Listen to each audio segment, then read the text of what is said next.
So let's get started. First, we take the bottom plate and our bolts.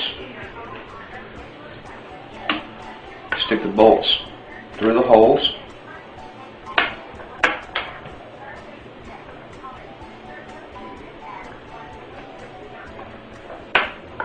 Like so. Actually, I could probably turn it over and do it faster this way. Stick them in all the holes all the way around. In total, this is just to make it easier to flip it over.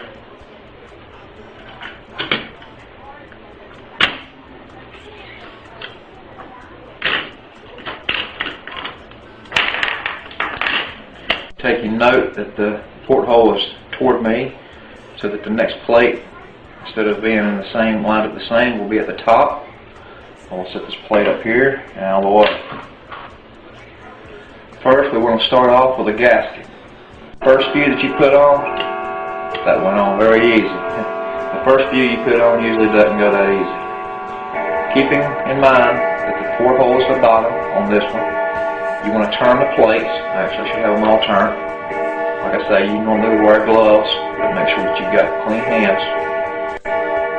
Put your first one in place. So here comes the fun part, getting it to drop. But once you do, notice the tab for the connection is on this side. Come back with another gasket. These plates have already been cleaned, sanded, and cleaned again. Come back with a second plate.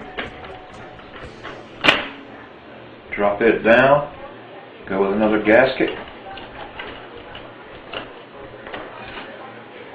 Another plate. Alternating every other plate.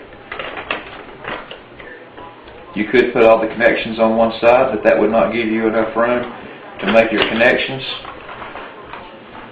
your electrical connections. We want to use 10 gauge wire so it won't get hot. Go with another gasket. Another plate. I used 100 grit sandpaper. I actually put it in a jig sander, and that made it a lot easier on my hands. And it seemed to have done a fairly good job.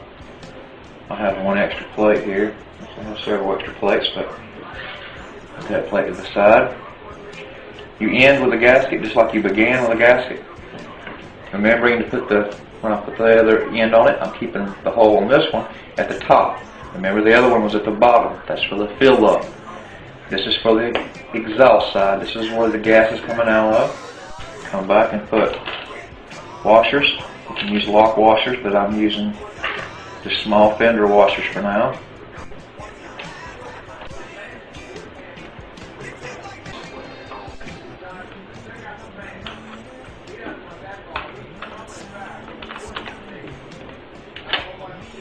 And when you're putting these, when you are torquing these, and I'm just doing it hand tight right now, but when you go to torque these, make sure you do it more in a star pattern, like you would be doing if you were changing a tire on a car or putting a wheel back on a car.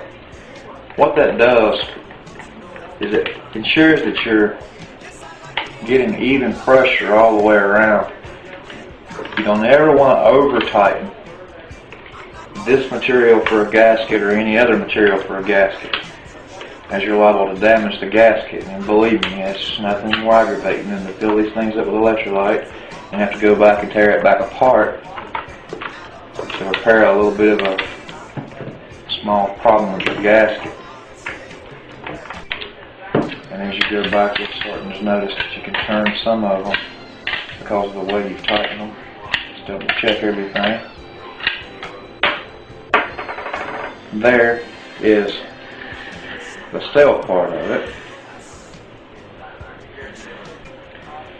And I've already taken the liberty of putting Teflon tape on these, as I said earlier.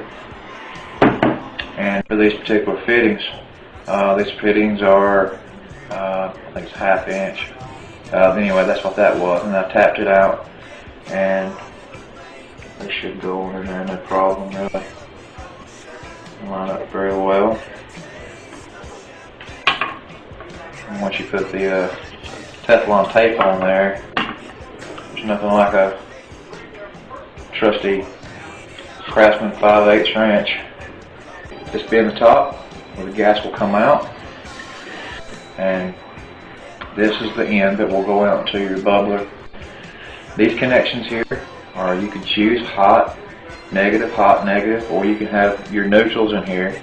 If you've watched any of these videos on YouTube, then you know that by playing around with these setups that you'll get different production. Your electrolyte's going to make a big difference.